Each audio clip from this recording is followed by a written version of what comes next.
अस्सलामुअलैकुम। उम्मीद करते हैं आप सब खैरियत से होंगे। मैं शहजाद चौधरी और मेरे साथ राना दिलदार मंज और साथ सामर एजाज। तो जी आज जिस वीडियो पर रिएक्शन करने वाले हैं, वीडियो है खान सर के चैनल से। तो वीडियो का टाइटल है Tapas drone, Rustom second drone Bangalore वगैरह कोई इस तरह का कोई ड्रोन तपस नामी ड्रोन कोई तैयार किया हुआ है इंडिया ने। तो इस पे वो अपना लेक्चर दे रहे हैं। तो इनका लेक्चर बड़ा इंटरेस्टेड होता है, इनका लेक्चर सुनते हैं और एंड पे देंगे अपना रिएक्शन। आप अगर हमारे चैनल पर नए हैं तो हमारे चैनल को सब्सक्राइब करें, वीडियो को लाइक करें, शेयर करें और बेल का आइकन दबाना मत भूलिए। वीडियो स्टार्ट करते हैं जी, लेट्स स्टार्ट। जय हिंद। देखिए, डीआरडीओ द्वारा विकसित तपस ड्रोन के बारे में समझते हैं। ये पहले सर्वेलांस ड्रोन था, अब इसे हमला करने के लिए तैयार कर दिया गया है। ये अभी बेंगलोर में हो रहे एयर शो का ऊपर से एरियल सर्वेलांस किया है। इसका नाम तपस है। तपस का फुल फॉर्म होता है tactical airborne platform for aerial surveillance. तो टैक्टिकल का मतलब होता है कि बहुत ज्यादा दूरी नहीं, कम दूरी तक के लिए ये होता है। छोटे हमले को अक्सर लोग टैक्टिकल के नाम से हम लोग इसे जानते हैं। इसकी विशेषताओं के बारे में समझते हैं। ये एक्चुअल एक सर्वेलांस ड्रोन के रूप में इसे विकसित किया गया था, लेकिन अब इसे आर्मर ड्रोन के तौर पर तब्दील कर दिया गया। अमेरिका भी प्रेडिटर जो ड्रोन बनाया था वो पहले सर्वेलांस के लिए बनाया था, निगरानी के लिए। अब उसको क्या कर दिया, उसमें मिसाइल वगैरह लगा के हार्ड पॉइंट जोड़ के उसे घातक हथियारों से लैस कर दिया। आज दुनिया में सबसे ज्यादा तबाही वही मचा रहा है। तो ये जो हम लोग का तपस ड्रोन है, रुस्तम 2 का ये एडवांस वर्जन है। तो ये अब हमला करने के लिए भी तैयार रहेगा। इसे डीआरडीओ ने विकसित किया और बनाने की जिम्मेदारी एचएएल हिंदुस्तान एरोनॉटिक्स लिमिटेड को दे दिया। वो अपनी प्रोडक्शन फैसिलिटीज में इसका विकास करेगी और तेजी से इसे आगे बढ़ाएगी। इसके नंबर मतलब आर्मी, एयरफोर्स, नेवी सबके लिए इसका प्रोडक्शन को आगे बढ़ाया गया। लगभग 76-74 के आसपास में इसका नंबर को अभी मांगा गया है। हालांकि और इसके नंबर्स को बढ़ाया जाएगा। शुरुआती परीक्षण इसका कर्नाटक में हुआ था। कर्नाटक के शुरुआत में इसका कोलार में परीक्षण हुआ। दूसरा परीक्षण जो पूरा बढ़िया से ट्रायल किया गया वो चित्रदुर्ग में। ये अक्सर क्वेश्चन पूछेगा, चित्रदुर्ग कहाँ है? कर्नाटक में। हालांकि पहले भी मिसाइलों के परीक्षण के लिए हमारे पास उड़ीसा का व्हीलर द्वीप, जिसका नाम ये कलाम द्वीप हो गया, उसके ऊपर है चांदीपुर और यहाँ पोखरन। ये 4 जगह याद रखिएगा, मिसाइलों के परीक्षण के लिए यह जगह है। इसके बारे में अब समझते हैं। देखिए, इसकी लंबाई जो है वो 31 फीट है। इसकी लंबाई को 31 फीट रखा गया है, जबकि इसके डैनों की चौड़ाई को 67 फीट रखा गया है। यानी इसका डैना जो है विंग स्पैन ज्यादा है। जितना ज्यादा विंग स्पैन रहेगा वो हवा में उतना ज्यादा स्टेबल रहेगा। वो कोई भी चीज स्टेबिलिटी उसकी बढ़ जाती है। इसमें टर्बोप्रॉप टाइप के इंजन लगे गए हैं, जिसके फैन बाहर होते हैं। टर्बोप्रॉप इंजन के फैन क्या होंगे? बाहर रहेंगे। इसमें 3 ब्लेड दिए गए हैं घूमने के लिए, जबकि तुर्की का जो TB2 ड्रोन था उसमें 2 ही विंग्स थे, 2 ही फैन है घूमने के लिए। इसमें 3 फैन है। जो तुर्की ने पूरी दुनिया में हल्ला कर दिया कि उसी का ड्रोन सबसे बढ़िया है। उसका जो ड्रोन है उसमें 2 ही विंग लगे हुए हैं। हम लोग का जो ड्रोन है उसका जो इंजन है वो ज्यादा पावरफुल है। वो 3 टर्बोप्रॉप ब्लेड है, उसमें 130 किलोवाट ये जनरेट करेगा, इतना इसका पावर है। जबकि तुर्की का जो TB2 ड्रोन था वो 75 किलोवाट ही जनरेट करता था। ये तुर्की का यही ड्रोन है जो अजरबैजान की लड़ाई में पूरी तरह से तख्ता पलट कर दिया था, या ये यूक्रेन की सेना का पूरा मदद किया था, यही TB2 ड्रोन। इस ड्रोन की जो सर्विस सीलिंग है, जब ऊंचाई होती है उसे सर्विस सीलिंग टेक्निकल भाषा में बोला जाता है, 35,000 फीट है। 35,000 फीट पे कमर्शियल जहाज उड़ते हैं। इसका मतलब ये जहाज की हाइट पे उड़ेगा, छोटे मोटे चीज नीचे से पकड़ भी नहीं पाएंगे। यहाँ पे इंडोरेंस जो है इसमें कितने देर तक उड़ सकता है, ये तो 18 घंटे की इसकी इंडोरेंस क्षमता है।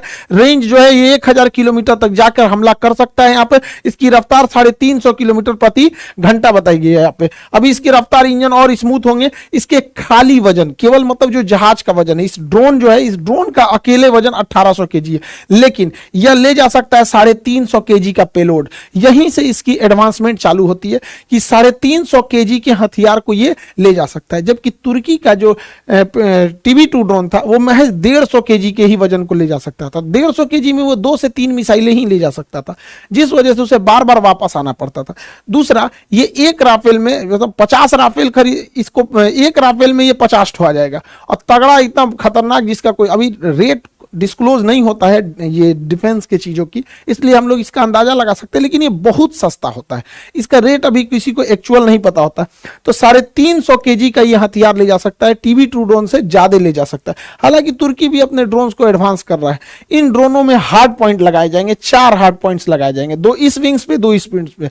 हार्ड पॉइंट उसे कहते हैं जहां पर हम हथियारों को अटैच कर सकते हैं। तो इसमें 4 हार्ड पॉइंट लगा दिए जाएंगे जहां से हम हथियारों को अटैच कर सके और फिर उससे हम लोग फायर कर सकते हैं। ये ड्रोन ज्यादातर काम आते हैं टैंक्स वगैरह को उड़ाने के लिए यहाँ पे, और हम लोगों ने टैंक को उड़ाने के लिए पहले से ही ऑलरेडी मिसाइल डेवलप कर लिया है, Helina missile. Helina missile tanks के लिए एकदम घातक साबित होती है। अब हेलिना मिसाइल अकेले का वजन 50 केजी है, एक हेलिना मिसाइल का वजन 50 केजी है। तो अगर हम 7 ठो हेलिना मिसाइल लाद देते हैं तो 350 केजी टोटल वेट हो जाता है। और आपको पता है कि इसकी क्षमता ही जो है वो 350 केजी उठाने की है, यानी हम लोग एक साथ 7 हेलिना मिसाइल छोड़ सकते हैं। यानी वो करोड़ों का टैंक भेजो, हम यहां से ड्रोन भेजते रहेंगे। युद्ध नीतियां बदल चुकी हैं। यूक्रेन की लड़ाई और आर्मेनिया और अजरबैजान की लड़ाई ने यह साबित कर दिया कि अब जिनके पास ड्रोन टेक्नोलॉजी बेहतरीन है वही आगे निकलेगा। अब देखिए, ईरान जैसा छोटा देश जो डिफेंस के मामले में आत्मनिर्भर नहीं था, वह छोटा देश ईरान भी रूस को ड्रोन दे रहा है कि हमारे ड्रोन से आप यूक्रेन में मारिए। तुर्की जो भी हथियार के निर्यात में उतना नहीं प्रसिद्ध था, लेकिन उसने भी यूक्रेन को दिया मारने के लिए, और ये ड्रोन तख्ता पलट कर दिए, पूरी तरह से माहौल बदल दिए। ये ड्रोन बहुत सस्ते होते हैं, मेन लड़ाई इसी चीज की, बहुत सस्ते होते हैं। यहाँ पर ड्रोन में कोई पायलट नहीं बैठता, इसलिए ह्यूमन कैजुअलिटी का कोई बात नहीं होता है। तो ये आर्मर ड्रोन अब हो जाएगा, ये TB2 ड्रोन, और 7 मिसाइलों को ले जा सकता है। और टैंक का हाल ये हो जाता है, देख सकते हैं यहाँ पर। इसमें अलग तरह का नेविगेशन सिस्टम जोड़ा गया है।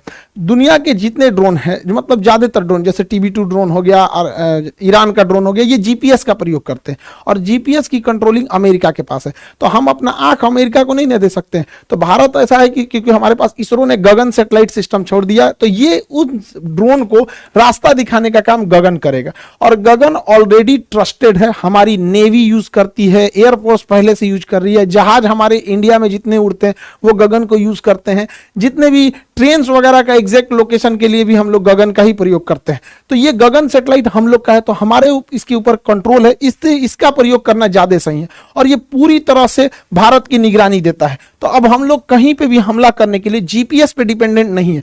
ये पूरी तरह से गगन ड्रोन सिस्टम से ऊपर का इसका एंटीना सिग्नल ले लेगा और कहां क्या चीज हो रहा है सब कुछ पता कर लेगा। इवन कि ये आपस में लिंक भी होते हैं। अगर कोई कमर्शियल जहाज जा रहा है, इसको कुछ दिखाई दिया तो ये गगन को बता देगा, वो बता देगा ड्रोन को यहाँ पे। तो इन आपस में इंटरचेंज होने से रियल टाइम डाटा इजी पता चल जाएगा कहां हमला करना है कहां नहीं। अब GPS में कोई डाटा मिल रहा है वो देर से मिलेगा। जैसे अगर किसी को बता दिया कि लखनऊ के ऊपर से एक जहाज जा रहा है, आधा घंटा बाद हम ये सूचना देंगे कि लखनऊ से जहाज जा रहा है, तो जहाज पता नहीं कहां जा चुका रहेगा आधा घंटा में। तो हमें जो भी जानकारी चाहिए रियल टाइम पे, अभी वो जहाज पिन पॉइंट कहां है। तो रियल टाइम डेटा के लिए हमारा गगन सिस्टम बहुत जरूरी है, और ये आपस में इंटीग्रेटेड है। सारी सिस्टम आपस में एक दूसरे से इंटीग्रेट है, जिससे हमें रियल टाइम डाटा लेने में इजी होगा। इसमें नेविगेशन सिस्टम में दुनिया का सबसे एडवांस नेविगेशन सिस्टम डाला गया है यहाँ पे। इसके कैमरे में बिल्कुल HD क्वालिटी को, लेकिन HD क्वालिटी ये देखने के काम में आता है। युद्ध में कितना अच्छा देखते हैं ये मतलब नहीं। जब दुश्मन को देख लेंगे तो आप भी दुश्मन को मार देंगे और दुश्मन भी आपको मार देगा। या सारी लड़ाई आज बियॉन्ड विजुअल रेंज है, हमारे नजरों से दूर की लड़ाई हो गई है, छुप के लड़ाई हो गई है, अंधेरे में हो गई है। तो अब वो HD काम नहीं आने वाला लड़ाई में, अब टेक्नोलॉजी काम आएगी। तो उसमें क्या काम आएगा, देखिए नाइट विजन यहां नीचे सर्वेलांस के लिए लगाया गया है।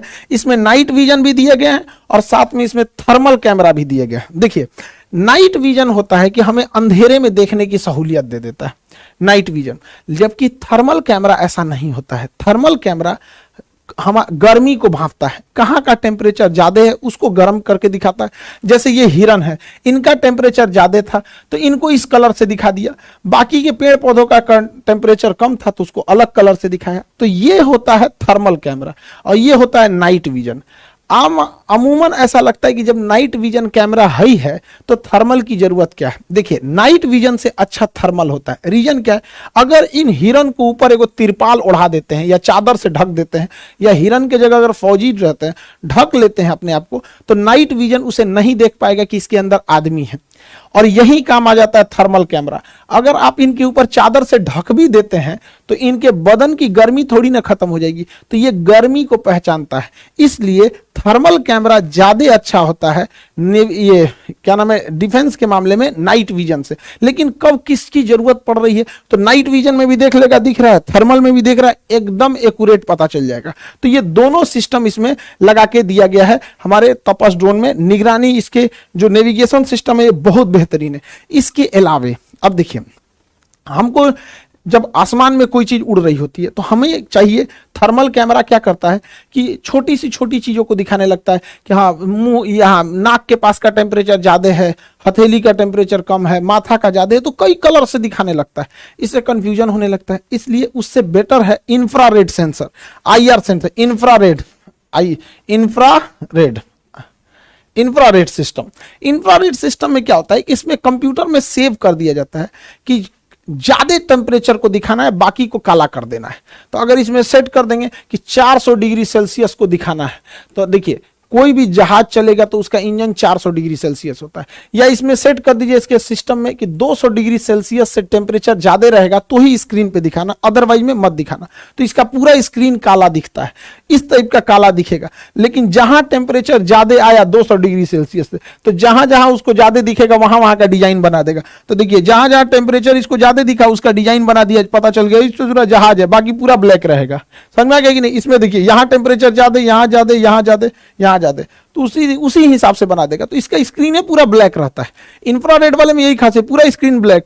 अब जो आ गया सीधे मारो, जो आ गया मार दो यहाँ पे। तो इस पे इससे भी अटैक करने में इजी हो जाएगा। यहाँ पे देखिए इसका टेम्परेचर ज्यादा था तो पकड़ लिया, तो इंफ्रारेड। तो नेविगेशन की कितनी बेहतरीन व्यवस्था रखी गई। लेकिन ये सारा नेविगेशन फेल हो जाता है, जानते हैं कब? जब कोई जहाज ग्राउंड पर हो और उस ग्राउंड के जहाज का इंजन ऑफ हो, तो पकड़ना काफी मुश्किल होता है। तो अभी के समय में सबसे एडवांस टेक्नोलॉजी है वो है synthetic aperture radar. Synthetic aperture radar कैसे काम करता है, उस सिस्टम को भी इसमें दिया गया है, सिंथेटिक अपर्चर रडार को। अब समझ में आता है आत्मनिर्भर का फायदा क्या होता है। ये सारा सिस्टम इसरो ने दे दिया है, सारा सिस्टम इसरो के पास है। सिंथेटिक अपर्चर रडार तो कुछ इसरो ने दे दिया, कुछ डीआरडीओ ने दे दिया, कुछ एचएएल ने दे दिया, पूरे मिलके आपस में काम करते हैं सब। तो सिंथेटिक अपर्चर रडार क्या है, ये देखता ही नहीं, अंधेरा होता है। सिंथेटिक अपर्चर रडार वो अंधा की तरह काम करता है। अंधा कैसे ऐसे छू छू के निशाना ऐसे छूता है, अरे क्या चीज है, ओ हो कोई आदमी खड़ा है, ऐसे टच कर लेता है। वैसे ही वो वेव छोड़ता है, तरंगों को छोड़ता है। अब जैसे हमारे ऊपर कोई तरंग छोड़ेगा तो नाक से जो तरंग टकराएगी वो पहले ही चली जाएगी, जो गाल से टकराएगी वो थोड़ा बाद में जाएगी, क्योंकि नाक ऊपर है गाल नीचे है। तो उसी तरह से अलग अलग जगह से टकराएगी तो अलग अलग तरंगे उठेंगी। जैसे सिंपल सी बात बताते हैं, हम आटा सान लेते हैं, ठीक है, आटा सान के अपने मुंह पे इसे चिपका देते हैं इसे। और जब इसको नोचेंगे तो मेरा थुथुर का चेहरा उस आटा में चिपक जाएगा, तो पता चल जाएगा कि हाँ इसका सांचा ले लिए हैं। यही काम करता है अपर्चर रडार। ये जिसके ऊपर से गुजरेगा तो उसके ऊपर से पूरी तरह से वेव छोड़ देगा, ऐसे पूरा वेव छोड़ देगा, और देखेगा कौन वेव कितनी ऊंचाई से टकरा के आ रहा है। जैसे इधर साइड साइड में घास था, बीच में यहाँ रनवे था, तो रनवे वाला अलग आ गया, ये टैक्सी वे वाला अलग आ गया, पेड़ पौधे का अलग आ गया, तो पूरा स्कैन कर लेता है। अब इसमें हाँ जी वीडियो हो चुका है जी खत्म। तो राणा साहब तो कह रहे थे कि ये तो बहुत बोरिंग है, ये तो हम ऐसे कर देंगे। वीडियो के अंदर ही कही जा रहे थे कि ये कुछ भी नहीं कर सकते। तो राणा साहब अपने इल्म के एतबार से बोलते हैं, या फिर अपने जज्बे और जिस तरह इनका इजहार ख्याल होता है ये कर देते हैं। लेकिन वाकई ये बहुत अच्छी बात है।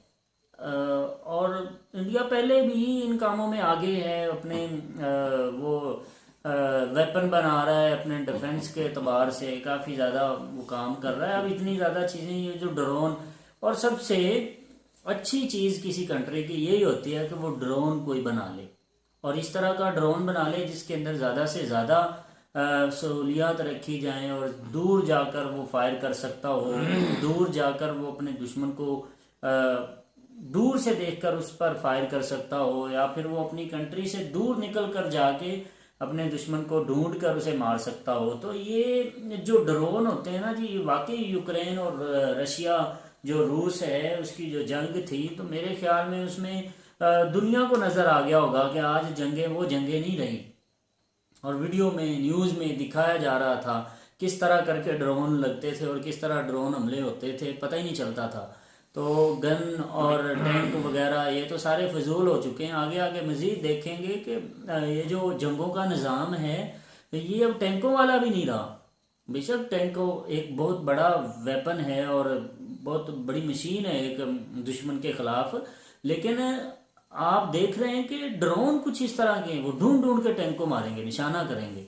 तो एक टैंक पे कितना खर्चा है, और एक टैंक को चलाने के लिए या उस सफ में खड़ा करने के लिए आपको कितनी तगोदो करना पड़ती है। लेकिन ड्रोन का आपको पता ही नहीं है, वो 1000 किलोमीटर दूर से अब आपके टैंक को नुकसान कर देता है, आपके टैंक को उड़ा सकता है।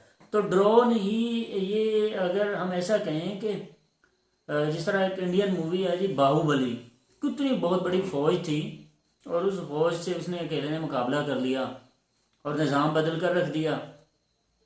और कितनी वो जो बाहुबली 1 थी उसके अंदर वो बाहुबली किस तरह करके अपना नाम बना रहा है, और बाहुबली 2 के अंदर आप देखते हैं कि वो उसका थोड़ा पास्ट दिखाया जाता है। तो पास्ट में किस तरह करके वो मुल्क फतह करता है और किस तरह करके वो जंगों के अंदर खुद इतने उनके लोग होते हैं, इतने लोगों के बावजूद वो खुद दोनों भाई बाहुबली और एक उनका दूसरा भाई वो किस तरह करके लड़ते हैं और कैसे अपने मुल्क और अपनी कौम की हिफाजत करते हैं।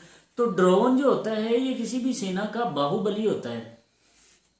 अगर आपके पास इस तरह के 3-4 बाहुबली हैं तो मेरे ख्याल में ज़रूरत नहीं आपको डरने की।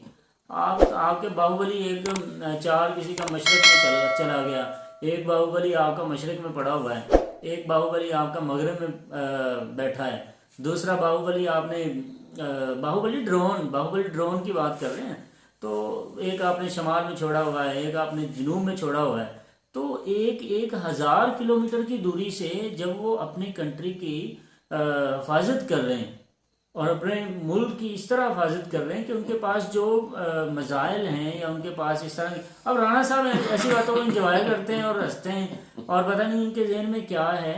लेकिन अल्लाह माफ़ करे ऐसा ना हो कभी जंग का समा हो या इनको जंग दिखाई जाए। दुआ करो कि अल्लाह वो वक्त ले आए, क्या ऐसे ना कहो कि अल्लाह ना करे, दुआ करो कि वो यानी कि अल्लाह ताला वो वक्त ले आए। मेरी बात, एक बात मेरी सुने, यहाँ से ये सब पीटते हैं, चिल्लाते हैं, रोते हैं, पीटते हैं, यानी कि जो है ना ये सब यानी कि इंडिया वाले भाई ये जो इतना यानी कि इतना कुछ बना रहे हैं, ये किसके लिए बना रहे हैं? देखिए अपने लिए क्या, उन्होंने अपनी आवाम को डिफेंस के लिए, वो या भाई उनकी लड़ाई किसके साथ है ये इनसे पूछे कि ये जो सारा जो यानी कि तगोदो कर रहे हैं, इतनी दौड़ इनकी लगी हुई है, यानी कि शुक्र है मैंने तो वो यानी कि ना वो भाई का लेक्चर सुन रहा था, तो शुक्र है हमारे तरकी भाई का, यानी कि तरकी का नाम लिया, कहीं अमेरिका को पीछे नहीं छोड़ दिया। वे अमेरिका आपका बाप लगता है, तरकी को हर मसले में ले आते हो। तरकी को अल्लाह ने पावर दी है, वो उनके पास रहेगी, अल्लाह उनकी मदद करता रहेगा, ठीक है। अगर माथा लगाना है तो उनके साथ लगाओ, अपने भाइयों के साथ। वो तरकी का मजाइल है, ड्रोन ऐसे हो गया, ऐसे हो गया, ऐसे हो गया। वो भाई खुदा का खौफ करें यार, क्या कर रहे हो, किसकी दौड़ में पड़े हुए हो आप पे इतना बुरा वक्त आने वाला है, यकीन करके जाने इतना बुरा वक्त आने वाला है कि आप संभल नहीं पाएंगे।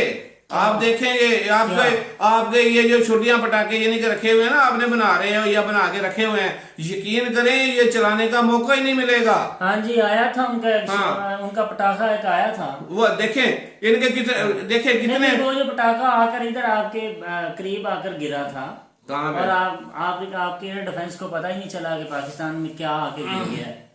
और फिर बाद में 24 घंटे तक पता लगाते रहे कि कहाँ से आया है। भाई देखें, और आफ्टर 20 आवर फिर पता चला कि ये तो इंडिया से आया भाई। अच्छा, और फिर इंडिया पर आपने ब्लेम, पहले आप ये कहते रहे कि कोई जहाज गिर गया है, पहले आप ये कहते रहे कुछ इस तरह का धमाका हो गया, इंडिया के कितने जहाज हो गया। देखें, नहीं आप उसकी बात करें ना, मेरी बात क्यों बदल रहे हैं? मेरी तो बात सुन लिया करें जौहरी साहब, मेरी बात सुन लिया करें।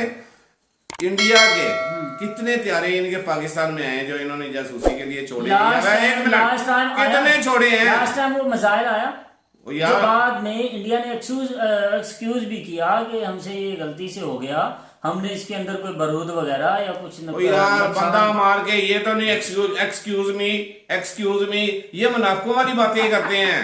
ये कौन सी बात है कि एक खड़े होके देखिए सावन साहब, आप यानी कि जो सही बात है ना उसमें मेरा साथ दिया करें कि एक बंदा मार देता है, मैं ही हूं, मेरे सामने यानी कि एक बंदा खड़ा है, मैं उसको मार देता हूं, बाद में उसके वासों के पास जाकर मैं कहूं कि एक्सक्यूज मी सर, वे उनका तो बंदा मरा हुआ है, वो कैसे मुझे यानी कि मेरी एक्सक्यूज मी को कैसे तस्लीम करेंगे?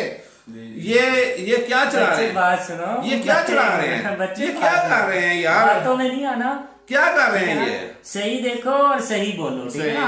आप बैठते हैं साथ, तो राणा साहब मैं ये कह रहा हूँ, आप उनको शुरली पटाखे कहते हैं, तो वो पटाखा, मैंने तो वो बात की है, वो पटाखा आपकी अच्छा, तरह में गिरा। वो अलोकी वीडियो की तरह दूसरों की तरह, यानी कि आपने वो एक ही यानी कि जेहन में बैठा लिया, वो नहीं आपको पता कि कितने जहाज यानी कि जो इनके आए थे और एक भी वापस गया?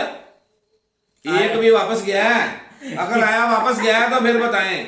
ओ भाई, इनके पड़े के पड़े रह जाएंगे, कुछ नहीं कर सकेंगे ये, इनको पता भी नहीं चलेगा कि चलाने कहां से हैं। ऐसी इनकी इंशाल्लाह मत यानी कि जो ना मत मारेंगे, ऐसी मत मारेंगे कि इनको पता तक भी नहीं चलेगा कि हमारे साथ हुआ क्या, समझे?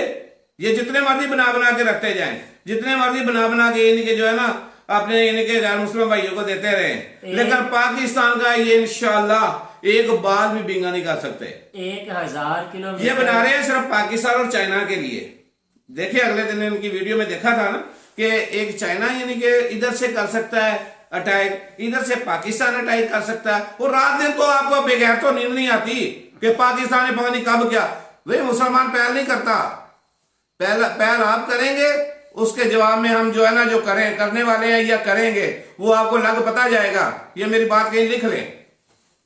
1000 किलोमीटर दूरी से वो ड्रोन हमला कर सकता है, और हम लाहौर ओ से ये इनका ड्रोन इतना सा है, ठीक है, इनका ड्रोन इतना सा है, तो अल्लाह का शुक्र है हमारे पास वो चीजें हैं। इनका तो 1000 है ना, हमारा इनके 22,000 किलोमीटर जो है ना उनकी रेंज है, यानी कि इंडिया पूरा तबाह करके अमेरिका तक यानी कि वो जाता है। पता है आपको? पता है आपको? देखा है वो? पता है ना आपको? यानी कि 22,000 किलोमीटर, इधर यानी कि 22,000 किलोमीटर, ठीक है, उनकी यानी कि रेंज देखे कि कहां तक बनती है। और एक आधे सेकंड में ऐसे हर चीज जो है वो तहस नहस हो जाएगी।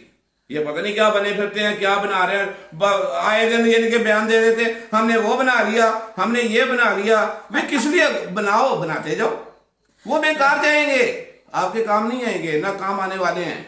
22,000 किलोमीटर वाला हाँ। तो है, वाह, सब पकड़ी नहीं जा रही, कहाँ छोड़ दिया? वो मजाहिर आप देखे तारीफ इतनी बड़ी छोड़ दी वही आपने। पढ़ के देखे ना।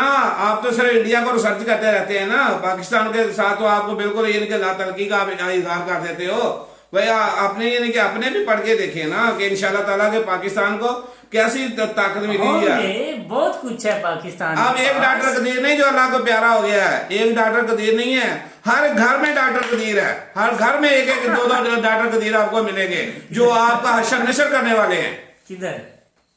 किधर है? वाह, राणा साहब भी बहुत गुस्सा करते हैं। राणा साहब बातें कर करके डराने की कोशिश करते हैं। आपकी बातों से कौन डरता है? बहुत मजा, जो मर्जी करते बहुत जाए, मजा आता है, जो मर्जी बनाते जाए। वाह राणा साहब, आपकी बातें, आपकी पर्सनैलिटी कमाल है जी। भाई पाकिस्तान के पास बहुत कुछ, मेरी हंसी नहीं रुक रही, पाकिस्तान के पास बहुत कुछ होगा, है, चले मान लिया है, नहीं ना मानो वो भी गलतफहमी में, आप भी गलतफहमी में। और मैं ये कहता हूँ गलतफहमी इंसान को हमेशा धोखा देती है। 1000 किलोमीटर दूरी से उनका ड्रोन हमला कर सकता है, या 1000 किलोमीटर दूर जाकर उसकी जो है ना पावर जिससे वो अटैच है 1000 किलोमीटर। चारी साहब वो ड्रोन है, मच्छर का दाना नहीं है। ड्रोन है ना, ड्रोन है, मच्छर का दाना नहीं है कि जो यानी कि किसी कैमरे में भी नहीं आएगा, उस पे किसी की नजर भी नहीं पड़ेगी, उसको कैमरा भी कैच नहीं करेगा। क्या उनसी बातें यार, अनपढ़ों वाली बातें आप भी कर रहे हो, वो भी कर रहे हैं। और मैं ये कह रहा हूँ राणा साहब, हम सिर्फ लाहौर से 100 किलोमीटर दूर है। तो फिर क्या हुआ? Lahore mean India, Wagah border है उधर, देखा आपने वाघा बॉर्डर? तो वो जो उनका ड्रोन है वो 1000 किलोमीटर दूर चला जाता है, जिससे कनेक्ट है ना अपनी उस डिवाइस से, जिससे उसकी कनेक्टिविटी है, वहां से वो 1000 किलोमीटर डिस्टेंस पे जाकर दुश्मन पर हमला कर देता है। तो हमारा तो चलो वाघा बॉर्डर से चलाएंगे, 1000 किलोमीटर कहां तक यानी कि बन जाएगा?